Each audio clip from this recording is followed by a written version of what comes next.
집합의 뜻과 표현. 네 번째, 원소의 개수에 따른 집합의 분류. 분류란 말 자체가 원래 여러 가지로 나눈다라고 하는 건데, 여기서는 원소의 개수를 기준으로 해서 분류를 합니다. 첫 번째, 유한집합과 무한집합. 유한집합이라는 게 있고 무한집합이라는 게 있다는 거죠. 어떤 걸 유한집합이라고 하느냐? 원소의 개수가 유한개인 집합. 원소의 개수가 많다 적다가 아니고 끝이 있다. 세다 보면 뭐 100개든 1000개든 10,000개든 끝이 있다. 뭐 1개일 수도 있고 2개일 수도 있고 뭐 0개일 수도 있겠죠. 원소의 개수가 유한개다. 유한집합 말 그대로 원소 개수가 유한개다. 그럼 무한집합은 원소의 개수가 무한개겠죠. 무한개. 이제 보통 무한개라는 표현보다는 거기 있는 것처럼 무수히 많다, 끝이 없다, 이런 정도로 이해를 하시면 되겠습니다. 유한집합과 무한집합, 이렇게 두 가지로 분류가 될 수 있는데, 두 번째, 공집합이라는 것도 있다고 했었죠. 공집합이라는 건 뭐냐? 원소가 하나도 없는 집합을 공집합이라고 합니다. 원소가 하나도 없어요. 그거 공집합이라고 하고요. 공집합은 뭐 집합인데, 집합은 당연히 원소가 굉장히 중요한데, 원소가 없는 것도 집합인가요? 예, 그런 것도 집합이라고 해요. 그 집합을 우리가 보통 공집합이라고 하고, 기호로는 이렇게 표현을 합니다. 파이라고 읽기도 하고요. 그냥 우리나라 말로 공집합이라고 읽기도 해요. 아주 예전에는 이렇게 표현해 주기도 했어. 집합 기호만 있고 여기에는 원소가 하나도 없다라는 의미로 비워놓은 거죠. 집합 기호만 있는. 지금은 이런 기호는 사용하지는 않고요. 주로 공집합은 이렇게 표현을 합니다. 원소가 하나도 없다라는 얘기예요. 이렇게 분류 다음에 공집합이 나오다 보니까 분류를 세 가지로 분류하는 친구도 있을 수 있어요. 유한집합, 무한집합, 공집합. 그건 아니고 공집합은 실제로는 이 유한집합의 범위 안에 포함되어 있는 거야. 공집합은 유한집합인 거예요. 무한집합일 수는 없죠. 그렇다고 해서 유한집합도 아니고 이런 게 아니고, 공집합은 원소가 하나도 없다. 그래서 원소의 개수를 0개라고 생각하시면 되겠죠. 0개. 0개. 원소의 개수가 유한개에 해당되는 겁니다. 0개. 공집합도 유한집합이다. 굉장히 특이한 집합이기 때문에 이름 알아두시고요. 공집합, 기호 알아두시고요. 공집합은 주로 이렇게 표현한다. 의미상으로는 이것도 맞지만 요거는 요즘에는 이런 식으로 표현하는 경우는 없다 라고 알아두시면 되겠습니다.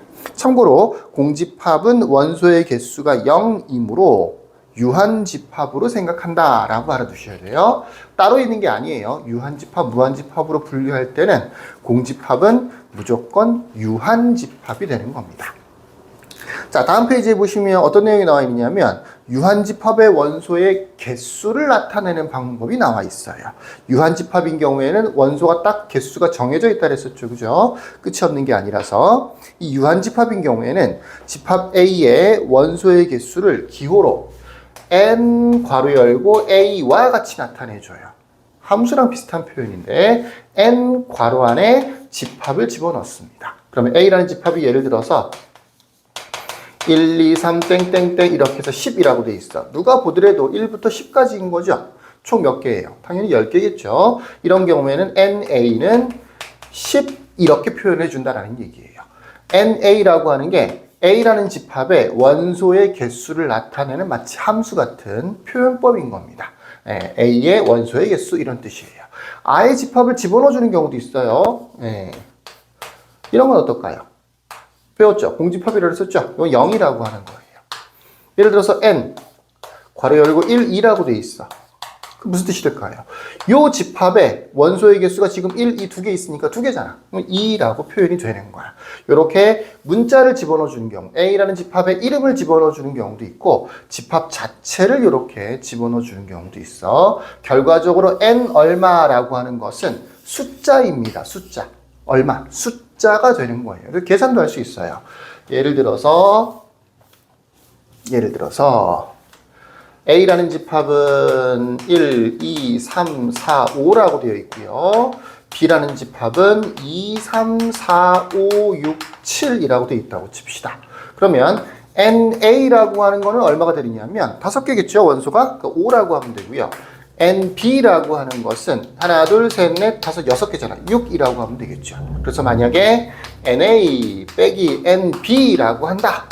라고 하면 얘는 5가 되는 거고 얘는 6이 되는 거니까 5 빼기 6이 되는 거야. 정답은 마이너스 1인 거죠.